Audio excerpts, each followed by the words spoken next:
Hi, everyone.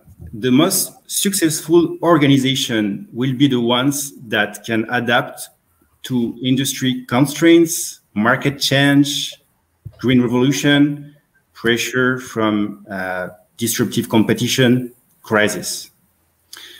Be able to transform quickly and efficiently themselves. And we know that this transformation will go through the on-praise transformation.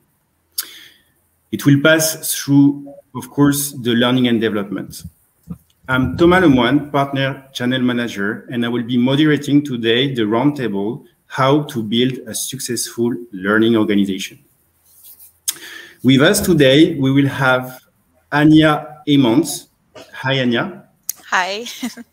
Who is currently combining her PhD with consultancy for Crossknowledge Academy. The purpose of her research is to understand the impact of a climate for learning online and learning behavior. Currently, she also advises clients on learning strategy with a particular interest in learner engagement and learner marketing, and also HEAL, you will see, the HEAL model. Annemarie, top. Hi, Annemarie. Hello. Hello. So Annemarie has over 13 years of experiences in learning and development ecosystem, working for bank industry, government organization. She is currently learning design consultant at Crossknowledge, where she works with a broad range of clients organization across the globe who needs advice on how to redesign, develop impactful and engaging learning experiences. And finally, we'll have Jan Ricken. Hi, Jan. Hi there. Jan is a learning director in Wiley Crossknowledge. He provides services and advice to corporate L&D leaders and conduct research on strategic L&D topics. He is also a visiting professor at IE Business School and also a former CLO at KPMG, ABN AMRO, and Daimler. And finally, he has written recently a book, 49 Tools for Learning and Development. So let's start this roundtable with you, Jan. What are the main challenges today of L&D? Wow, great question, Thomas. And indeed, let me start by saying I think it's the most exciting time to be in learning and development because there's so much happening.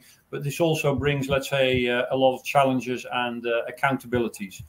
I think part of the challenges has to do with things that were existing already, like speed of change in relation to technology. So businesses are changing, business models are changing. You know, like one of our clients is a bank, used to be a retail bank, is now a fintech bank, which means that their business model is changing, but also that there's new roles which require new skills. In addition to that, there's for the first time ever, I think, 5 generations in the workforce. So cohorts of learners, all with their different preferences. Let's say there's a war for talent. So there's a talent shortage with organizations looking for talent. So L&D has a big role in retaining that talent. Now, since last year, we've all experienced, you know, the disruption from the pandemic, where we have to explore new ways in terms of how we actually live, work, and learn. So L&D has had to explore hybrid ways of learning, has to adapt to people working from home, has to look at providing safety, psychological safety in a new environment. Is looking at areas like you know, purpose and how to support people. And bottom line is that there's a huge need for upskilling and reskilling at scale and personalized learning. Now that brings a lot of challenges for L&D in terms of their operation. You know, how can we identify the skills gaps? And the needed skills, actually. How can we design blended learning solutions and attractive experiences? You know, how can we deliver at the moment of need?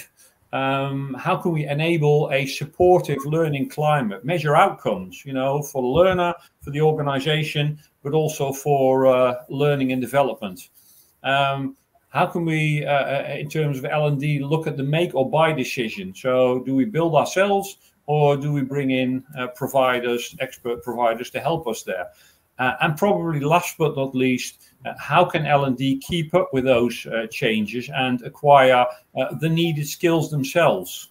So I think that's the big dynamic at the moment that's around us. And so how to address these challenges? Yeah, that's not an easy answer, and I think there's a big road ahead for learning and development. I think it starts with aligning with business strategy. So how can L&D align their strategy with the business strategy to make sure that they're on the right track? And I think once they've done that, it's important that they then start to do what we call performance consulting in a very good way, to look at, what's the where's the need, what's the issue, is there a skills gap, is there a learning need, and if there's a learning need, how do we tackle that? I think L&D also needs to address it by really understanding the learners and the preferences, and I think Anja will do a deeper dive into that. I think it's about agile design and workplace enablers. So how can we provide solutions and adapt them where necessary, and how can we make sure they stick in the workplace and lead to the right outcomes? I believe L&D more than before has to invest in learner marketing.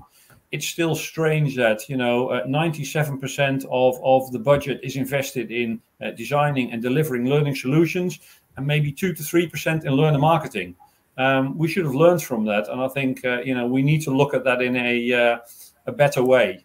Data analytics, a hot topic at the moment. What do we know about our audience before the learning intervention? What do we know about our audience during and after the learning intervention? And what can we learn from that for the learner, for the organization, and for redesigning the learning solutions? Another important topic that's become more apparent than before during the pandemic is alignment of ecosystems. So looking at the learning tech. What can we do with learning tech?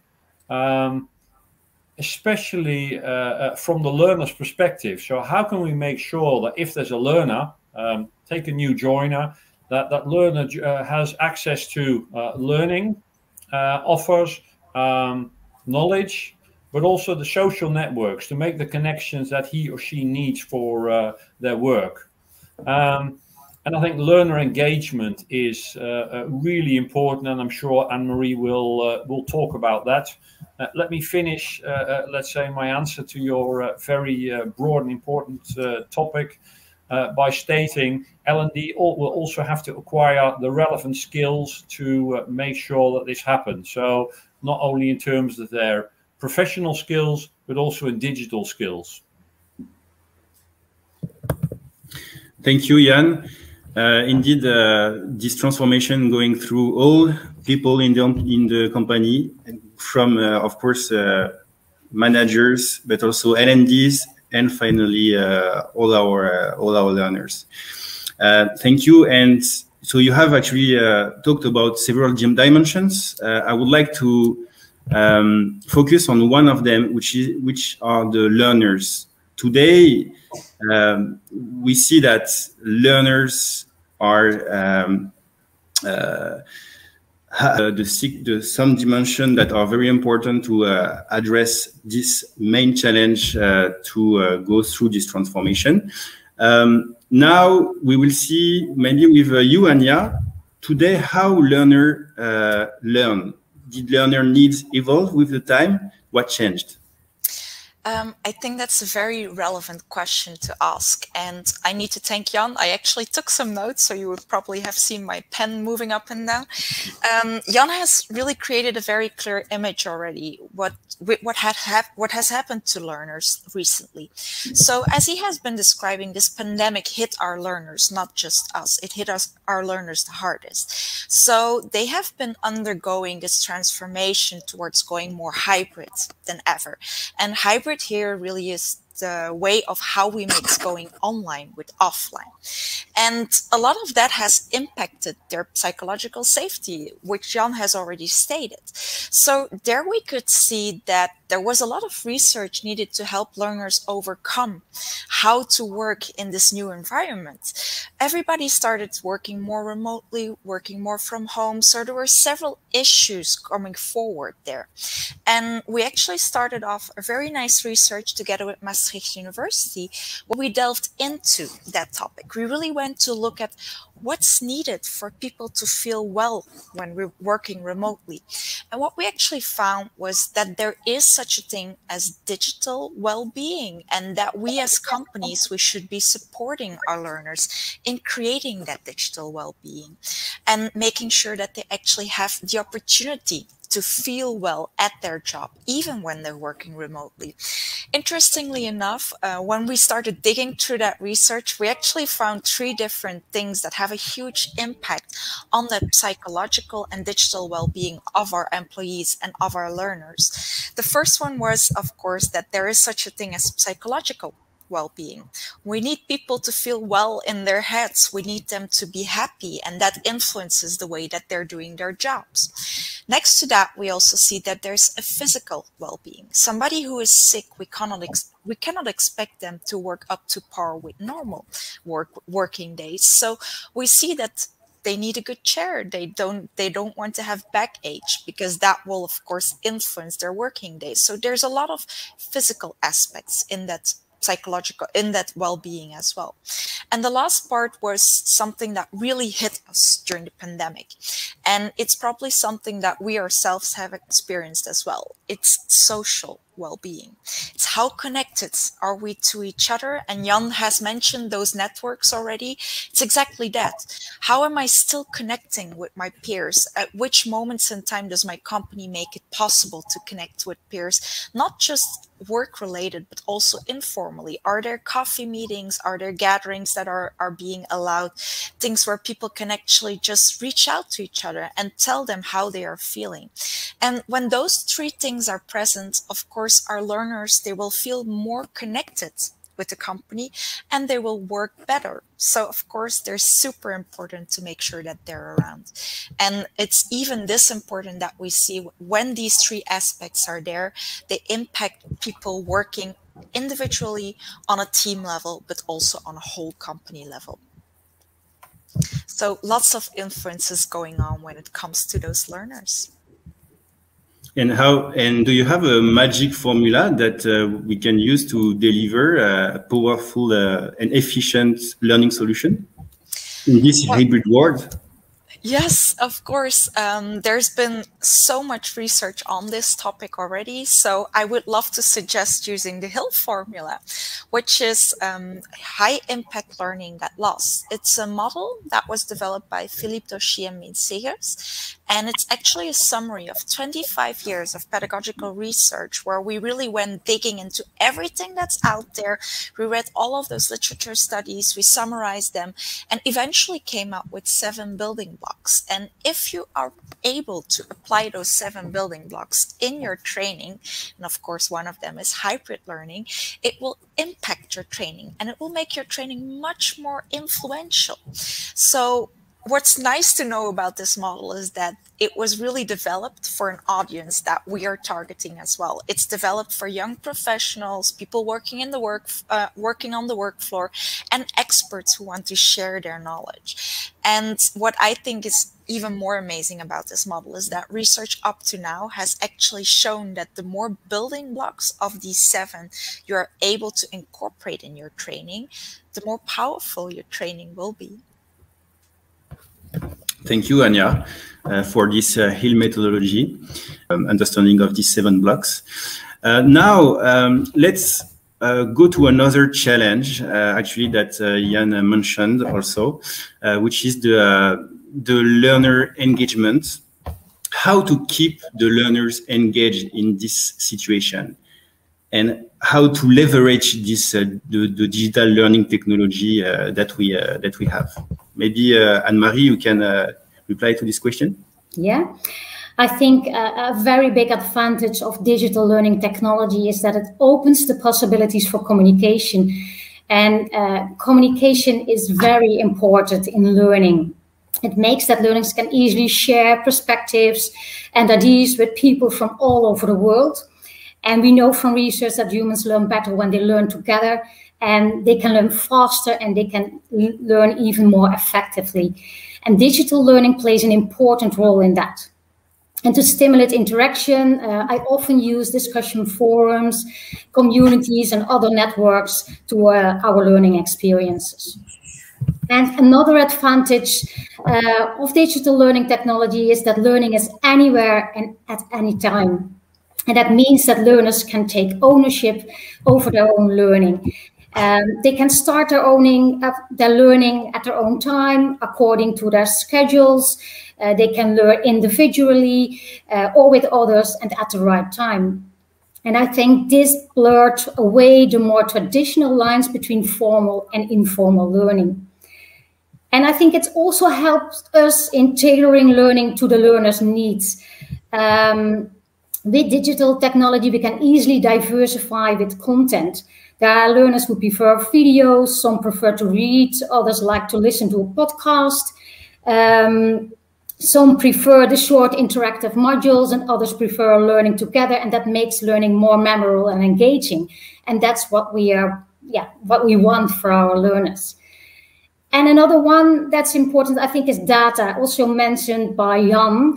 And I think that brings us a lot of information via our advanced dashboards. We can monitor what is going on, what works well, what can we do better. And from the data that we can improve the experience or start a plan to activate the learners and to tempt them coming back to the learning experience. So there are 4 things that can be an important role in engaging young learners via the technology. Thank you, Annemarie. And last question, how to create an effective learner experience then? Yeah, I'm a learning designer, and it's also mentioned by Anja, the Hill model. But I also have a list, sort of a checklist with some ground rules that I'm using when I'm designing learning experiences. And one of them is make your content relevant. We can use real-life cases, practical assignments that learners have to deal with in their day-to-day job. That's really important. And we should make learning personal by setting, for example, personal goals at the start of a program. And I think I mentioned before, the social elements are really important in the learning process. It helps learners to share perspectives and ideas and to learn from each other. And another one is important is about giving learners the freedom of choice instead of making your learning compulsory, because that's absolutely counterproductive. And the 5th one is keep your learners active in the whole learning process via action activities such as assignments, reflection activities, open questions, all kind of activities we can use to keep them learning and stay active. Is deliver regular feedback. It's important to know for the learner how he is doing. Thank you. These are very great tips to actually engage learners, and I really see that you are using the Hill model to think about how to actually engage the learner through these 7 very important blocks. Thank you very much, Annemarie. For the last question, because we are in this HR conference, Future of Learning, I would like to ask you, how does learning look like for you, Anja, Jan, and Annemarie? And we can start with you, Jan. Yeah, that's fine, and I'm sure after the 3 of us have provided some input, the audience, let's say at the conference, can also add to what we've brought forward. Let me start with a few things. I think organizations will have to try to find a balance between mandatory learning, because that will always be there, partly self-directed learning and guided learning. I hear from many organizations that that's a journey that they're on. I think secondly, workplace learning will be more important than ever. So how can we provide workplace learning support, both in terms of resources and people? I think the elements that Anja and Annemarie have mentioned, connectivity and adaptive, those will be more than buzzwords. How can we adapt, let's say, learning to the individual learner's needs?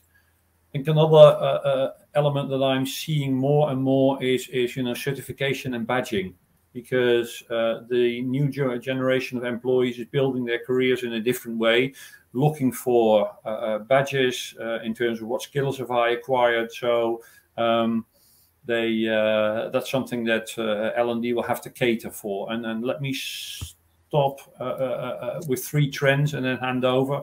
There's 3 trends that I'm seeing. One is what I call from courses to resources, from evaluation to impact, and the last one that relates to L&D is from transaction to transformation. I believe that in best practice organizations, L&D is a performance partner for senior management in terms of making their strategy work. But I'm curious to hear what Anja and Annemarie want to add. So Anja, you want to have a go? Yeah, I really liked your answer, Jan. So it will be hard to add a lot to it, but I would like to add what I've been noticing with our clients and in general in the industry. And that is that, yes, the pandemic has hit us, so we were all forced to work even more online. And now we are actually seeing the opposite happening. People are returning to the office and we're kind of struggling with how are we going to do that. So I think for me, the future, it really lies in finding the right balance. And that is slow-paced versus fast-paced learning.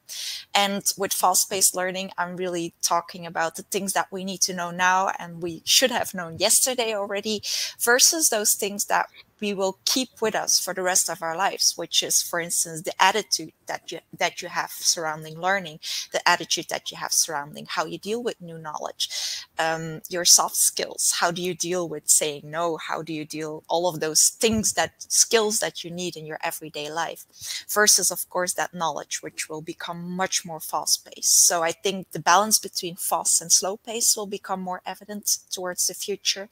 And what I also have seen is that the balance between learning individually versus learning together, it's changing quite a lot. And we've noticed that people missed learning together a lot when they were working remotely. So I'm very curious to see how that will tip the scales, if we will find a more mature way of working together towards the future, and where we will end up with that. I think there's a lot of new forms arising, even online, working together, being social together. And I think that we as human beings, we always find a way to, even when we're working individually, to reach out to each other and to further advance our knowledge. So I think that's the second thing that I'm clearly seeing happening now as well. Annemarie, what are your thoughts on this? What do I have to add? The only thing I want to add is I think the future of learning is all about personalization. It surrounds us everywhere in our life, at home, at work, when I watch television, it's on the internet, and I think it will be more and more important in learning as well. And it helps us as designers to tailor the learning experience, the content, the pedagogy, better to the needs of our learners and the learning styles of our individual learners.